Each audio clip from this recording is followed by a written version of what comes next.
What is up, everyone? Happy 4th of July. I know I'm a little bit late, but we were out on the water enjoying it. Got to spend time with the family. Hopefully you did as well. At the end of the day, man, just having a little bit of time to be able to enjoy with the family. You gotta take those moments and appreciate them, no doubt. And now we're back on the water, and I'm going to dive into my top baits for July. But before we do that, we do have merch, the Wheeler Fishing merch and the Ding Fishing merch.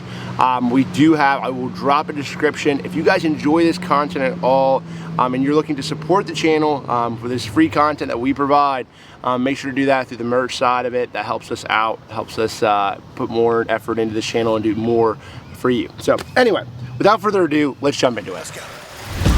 We're here in Mexico. We are in the Dominican Republic. So I'm gonna tell you a couple of different tips that have helped me over the years. Wow! Unbelievable! Jacob Wheeler makes history! Okay, so I literally just grabbed what I had on my deck because that's what you guys want to know. You want to know what I have rigged up. I try to be as transparent as I possibly can be and give you the best baits that I think are going to work for your July fishing. Now, I sometimes have to realize, hey, a lot of anglers out here, they're bank fishing, they're kayak fishing, so I have to adjust some things accordingly for you all. Or some anglers are up a little bit further north and things are just getting to get started off. It's really not the dog days of summer. They're still in transition. So I tried to think about all of those things when I'm making up these top baits for July. So with that being said, we are going to start off with the rods that I have. The first thing you have to realize, and this is going to be really something that you need to know for dog, when the water temperature hits 80 degrees, anything north of that, I feel like this is one of the best profiles to catch a bass, period, okay? And that is a big Texas rig worm. Now this one right here is like an 11-inch worm. It's some goofy color that I bought because I'm like, you know what, everybody throws green pumpkin and like the plums, and so I'm throwing this guy, and I've not caught one yet on him. So don't buy this color because I've not caught him on it. I'm just saying, for instance. Now, that being said, a big worm, I don't necessarily think the longer means better, okay? One negative of a longer worm is the fact of the matter is you have to have a bigger hook to actually hook the fish, or the fish actually get the whole bait. They have to eat that whole bait to ultimately get to this 4-aught VMC hook. So I don't necessarily always have to have length. The other negative of a long worm, of like a 11 or 12-inch worm, is you cannot pitch this worm very easy. It's a little bit lengthy, it's gonna flop around a little bit. So my recommendation is something around that 8.5 to a 9.5-inch worm, okay? Nothing too crazy big. This is perfect size. It's like an old blue fleck color, 3/8 ounce weight. Now I have a straight shank hook on that one. I do like to use a worm hook, and I don't know necessarily, I'm not tail up or tail down. People have asked me that. I rig it to where, you know, I'm in line with the tail. You can tell like my hook is in line with that tail. But tail up or tail down, I just sort of, it just depends on how I feel. I do feel like if you're in cover, your tail up is gonna help you a little bit, potentially. But then again, you're gonna be going over stuff. Yeah, I could say tail up would make more sense. I feel like, obviously, I don't think it matters most of the time. Okay, so maybe some durability aspects, but overall it really doesn't matter that much. Now as far as line, I'm gonna throw probably 17 pound, 14 to 17 pound. If I'm fishing grass, fishing offshore, I'll throw 14 pound Subex Advanced fluorocarbon, a 3/8 ounce weight. If I'm flipping, I might even go to a 5/16 or a quarter. And then either a straight shank 4-aught hook, or like a 5-aught or a 4-aught worm hook. So those are the two things. 7.3 heavy, 8.3 to 1 gear ratio reel. This is my 7.3 right here. This is 8.3 to 1 gear ratio. Paradigm ducket casting reel, and that's sort of my setup for what I'm doing. Now, where am I fishing this? I'm gonna be fishing it around undercut banks. I'm gonna be fishing this around wood and laydowns. I'm also gonna be fishing this whether I'm fishing little rocky points. That's what's so great about a worm and a 3/8 ounce weight, is that setup right there. I can do so much, and that's why I was sort of going back between the 14 and the 17 pound, was because 14, I can't really flip with that, okay? I mean, I can, but you're probably gonna break off a few in some trees. 17 is sort of like the perfect in between, where you can still fish it offshore, but then you're also, you can also cast and pitch into some heavier cover, fish around boat docks and whatnot like that. So that is number one, without a doubt. You got to have a worm in your box. Now, as far as straight flipping and pitching, is a great time of year to do this as well. And so some sort of creature bait, like a bandito bug, or these are like brush hog style baits, are going to be really good for that. Again, streamline. This is not necessarily a bluegill imitator, but this is a streamline bait, very similar to like a worm. And sometimes they want that profile. They want that narrow profile in the summertime, especially July, August time frame. But you also have to be thinking, hey, these fish might be eating bluegill. A lot of the places around the country, these fish are getting off the bed, they're done. And if you're up north, they're trying to feed back up. And so one of the main forages in a lot of those places is a bluegill, which that looks a lot like a bluegill, like just profile wise. And so you just have to sort of play around with your flipping baits. You can throw beaver style baits that glide a little bit more. This one has a little bit more actions. This one's a little bit more narrow. You have to sort of figure that out depending on the fishery and depending on what you're fishing. So that would be number two, a flipping bait. I'm throwing a 7.6. This is my 7.6 heavy action rod. I'm actually trying the Brody fluoro. I've been back and forth on it. This is 30-pound Suffolk's 131 braid, and this is a 20-pound leader. And I really like it. I just don't know if the problem is with the braid to fluorocarbon on a casting rod and like flipping and pitching. The negative is you have to stay on it a little bit more. I feel like if you're lazy and you don't pay attention to certain things, you know, which I can be at times, especially when I'm just out fun fishing, you'll break off more often because you only have so much stretch in your line. That 8 foot of leader, that fluorocarbon leader, is your only stretch. And so if you have the same hook set on the exact same rod that you have, you will end up a lot of times breaking those fish off and having more issues. So I'm going back and forth with it. I know a lot of great anglers love that, but that's sort of, for me, I go back and forth. So number 3. I'm gonna go with this guy. This is just a old school Ned Rig. This is a 3/16 ounce VMC Ned head. I sort of been switching it up a little bit, okay? I'm throwing a little of that chartreuse head. Sometimes I feel like this is a better deal in grass lakes, but especially for all my bank fishermen and the guys that are going out there. I know DC and Bark, they've been doing a creek series, and so that is a great lure to use in a creek, okay? You can pitch it around, cast it around. You can Texas rig it by taking this guy out and just sort of Texas rigging him to where it works pretty well. I can do the same thing, boom. Looks a little goofy, but you get the point. So I can Texas rig that guy and do the same thing. But if I'm around a lot of just rock, I'm gonna just go ahead and keep him exposed.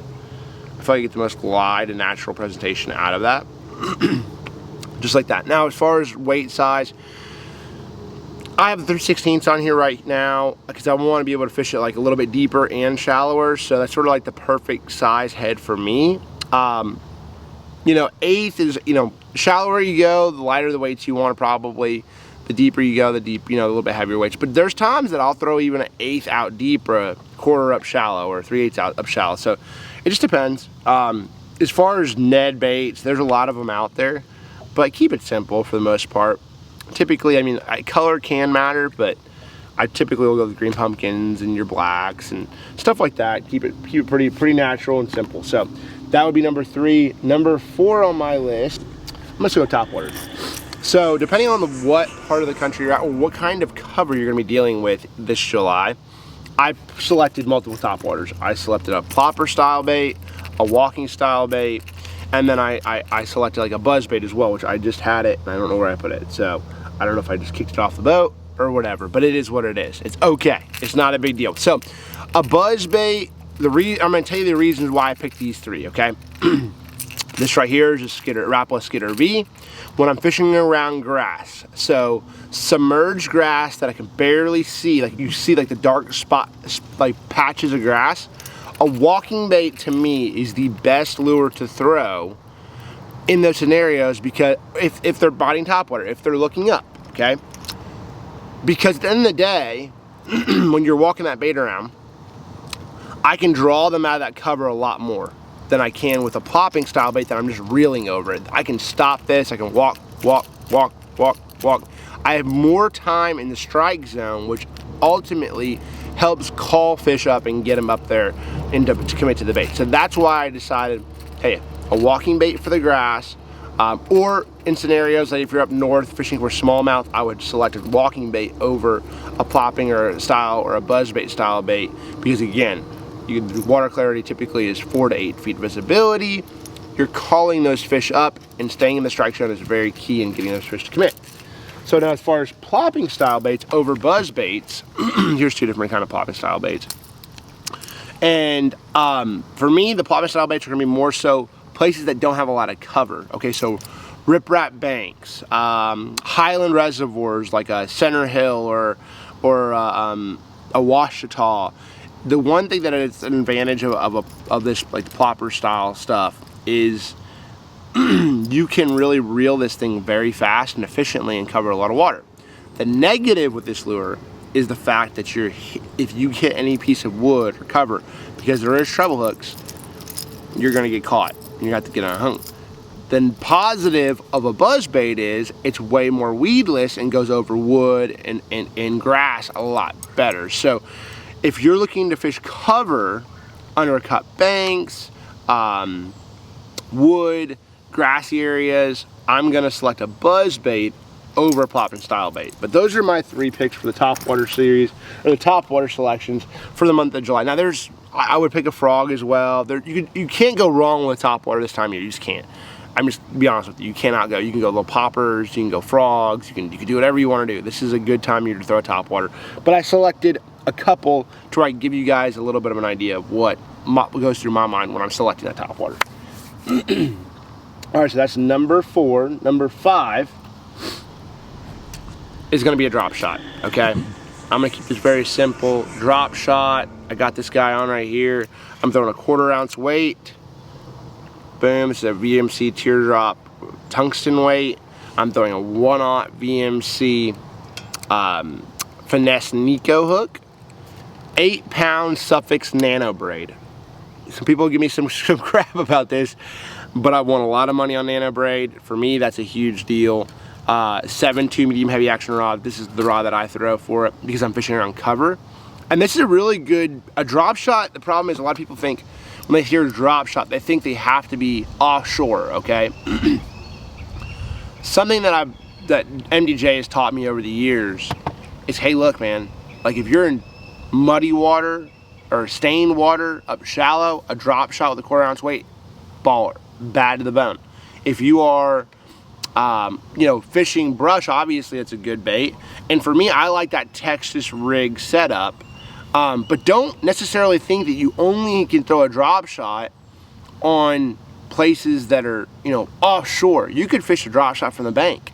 I mean, look at Aaron Martins and what he's done, like on the Arkansas River from back tournaments, and he'd be pitching those little rock banks and stuff, reeling them in. Don't limit yourself to being narrow-minded with just, hey, this technique's for this.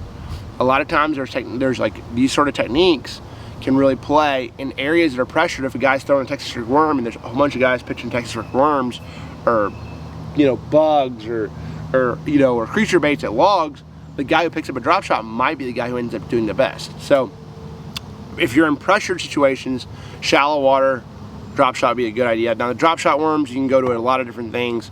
This one's a margarita mutilator. There's a lot of different worms out there. You just sort of have to pick one that you like. Morning Dawns, margarita mutilator, green pumpkins. I typically just stay with those 3 types and keep it pretty simple at that. So that's mine. That's what, number 5? Number 5. Okay, last but not least, I'm gonna put this in there as a backup because I just had what I had.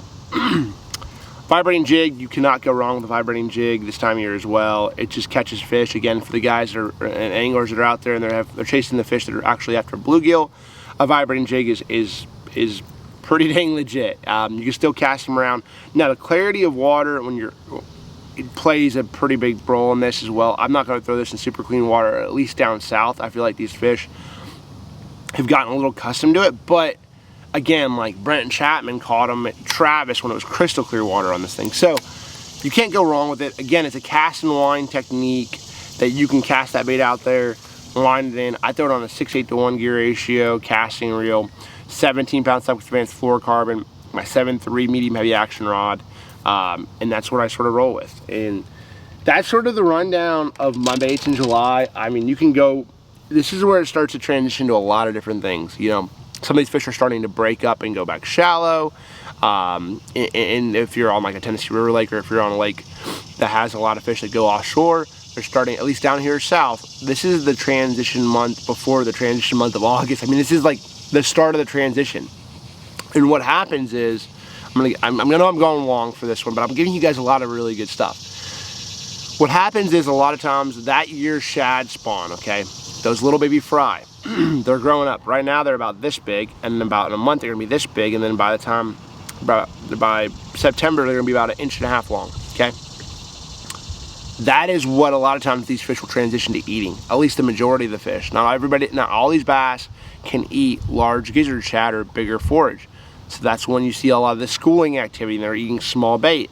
That's what's starting to make them transition. A lot of the baits up in the water column.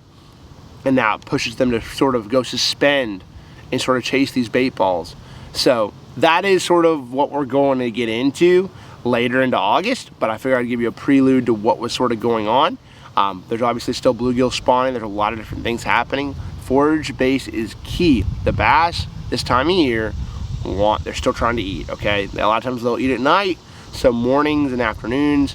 I really like an afternoon in the summertime. I really do. I feel like they bite really well. I don't know if it takes some time to get to where they're getting, but in the afternoon for me is always better. I like to fish like evening tournaments, or just seem to be, they're a lot of fun. So anyway, if I missed something, I apologize, but I try to give you guys the best detailed rundown of what I would throw in the month of July. I hope you guys are having a great week, and ultimately, let me know how you guys are doing this year. Obviously this year's been pretty solid for me, and I'm excited to sort of get back into the tournament swing here around August 1st. We will see you on the next one.